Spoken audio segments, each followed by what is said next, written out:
నాగనండో అసలే వచ్చేది వర్షాకాలం.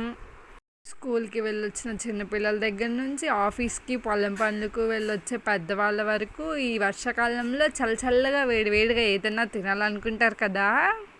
అప్పుడు మనకి ఎంతో సింపుల్‌గా చాలా టేస్టీగా ఉండే డిష్ ఏంటిది? పకోడీ.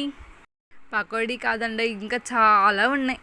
పకోడీనే కాదండోయ్ ఇంకా చెప్పుకోవాలంటే చాలా ఉన్నాయి. వాటిల్లో ఈరోజు మనకెంతో ఇష్టమైన పకోడీని చూద్దాం. మరి పకోడీని ఎలా చేయాలో చూసేద్దామా?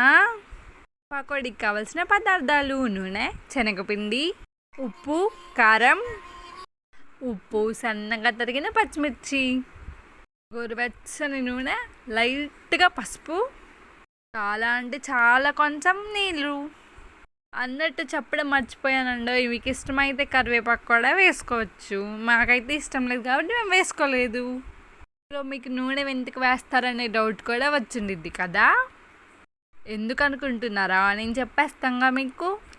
గోరువెచ్చని నూనె వేయడం వల్ల పకోడీ చాలా క్రిస్పీగా వస్తుంది.